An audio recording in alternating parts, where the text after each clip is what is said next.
Scaloni আসলে বলছিল যে লাস্ট 2-3টা ম্যাচে যেভাবে আসলে লাস্ট মোমেন্টে কামব্যাক করেছে, তখন তিনি আসলে কিছুটা রহস্য উন্মোচন করেছেন যে আসলে এই দলটা হারতে চায় না, এবং লিওনেল মেসির জন্য যে আসলে জান প্রাণ দিয়ে লড়াই করার যে মানসিকতা মানে ফুটবলারদের মাঝে তৈরি হয়েছে, সেটা আসলে তাদের মাঠে প্রকাশ পাচ্ছে। আমার কাছে মনে হয় যে আসলে মিডফিল্ডের সাথে বড় লড়াইটা হবে আসলে স্পেনের মিডফিল্ডের সঙ্গে।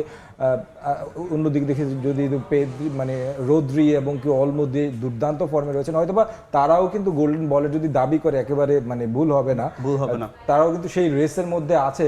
তবে রোদ্রির যদি কথা বলি, রোদ্রির ইম্প্যাক্টটা কিন্তু গেম ইম্প্যাক্ট খুবই খুবই দুর্দান্ত। প্রতিটি ম্যাচে কিন্তু তিনি আসলে যদি অ্যাসিস্ট না করলেও কিংবা তিনি না করলেও কিন্তু গোল না করলেও তার যে ইম্প্যাক্টটা মাঠে সেটা কিন্তু আসলে দুর্দান্ত। ব্লক করে রাখেন বা প্রতিপক্ষ ফরওয়ার্ডদের সবসময় মানে একেবারে শ্যাডোর মধ্যে রাখেন যেন তারা নড়াচড়া না করতে পারে। রদ্রি আসলে গেম চেঞ্জার যদি হতে পারে আসলে স্পেনের জন্য। রদ্রি, আরেকজনের কথা বলবো, কুকুরেয়া আছেন, যেভাবে তিনি আসলে ডিফেন্স করেন সেভাবে আসলে অফেন্সে যান।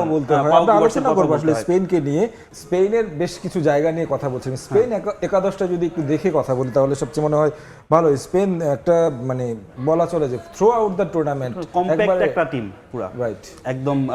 আপনি যদি বলবেন, যদি দেখেন যে এদের মধ্যে পুরো টিমের মধ্যে এক্সট্রাঅর্ডিনারি কিন্তু কেউ খেলেনি, কিন্তু সবাই কিন্তু পারফর্ম করেছে একদম। আপনি যদি রাইট ব্যাক থেকে লেফট ব্যাক কিংবা দুই সেন্টার ব্যাক দেখেন, তারা কিন্তু আসলে প্রতি ম্যাচেই কিন্তু আসলে ধারাবাহিক যে পারফরমেন্সটা সেটা খেলেছেন। একজনের কথা না বললে নয়, উনাই সিমন এই মুহূর্তে ওয়ার্ল্ড কাপের সেরা গোলকিপার। তিনি আছেন স্পেনের গোলবারের অতন্দ্র প্রহরী। আসলে লিওনেল মেসিদের কিন্তু আসলে প্রতিটা ম্যাচে যেখানে আসলে গোল করেছেন, গোল হজমও করেছেন আর্জেন্টিনা, সেখানে আসলে স্পেন আমরা যতটুকু জানি একটা গোল হজম করেছেন। আর মাঠের যেই আসলে কেমিস্ট্রিটা, Dani Olmo, Ruiz, Fabian Ruiz কিংবা রদ্রি, পেদ্রি ছিল এখানে, কিন্তু পেদ্রি থেকে বাদ দিয়ে কিন্তু যে এই যে কেমিস্ট্রিটা তিনজনের, সেটা কিন্তু আসলে জমে উঠেছে। আসলে আমরা ফ্রান্সের বিপক্ষে দেখেছি আসলে এই কম্বিনেশনটা দেলা ফুয়েন্তে ভাঙতে চাইবেন না। আর অ্যালেক্স বাইনা, লামিন ইয়ামাল তো লামিন ইয়ামালের কথা নতুন করে কি বলবো। আর স্পেনের যে জায়গাটা আসলে সবচেয়ে বেশি দুর্বল আমার মনে হয়, আসলে তাদের লিথাল যে একটা ফরওয়ার্ড বা সেন্টার স্ট্রাইকার দরকার, সেটা কিন্তু আসলে নেই। তবে এয়ারজাবাল যতটুকু আসলে সাপোর্ট দিয়েছে পুরো থ্রু আউট দ্য টুর্নামেন্ট, আসলে তিনিও কিন্তু আসলে ম্যাচের পার্থক্য গড়ে দিতে পারেন। আর ইয়ামাল যেহেতু আসলে এই পাশে খেলে, সেখানে আসলে মলিনাকে কঠিন একটা টাফ চ্যালেঞ্জ নিতে হবে, কারণ পুরো টুর্নামেন্টে আসলে আর্জেন্টিনা ঠিক ওই জায়গা দিয়ে কিন্তু আসলে গোল খেয়েছে, বা আমরা লাস্ট ম্যাচেও আর্জেন্টিনা ঠিক ওই পজিশনে গোল খেয়েছে, মলিনাকে ট্যাকল করে, যেখানে আসলে অ্যান্টনিও গর্ডন গোলটা দিয়েছেন। সো মলিনাকে আরো বেশি সতর্ক থাকতে হবে। অনেকে আসলে আলোচনা করছে যে মলিনা হয়তো বা চেঞ্জ হতে পারে এই ম্যাচটাতে, মানে আর্জেন্টিনার একাদশে মানে সম্ভাবনা রয়েছে কি না।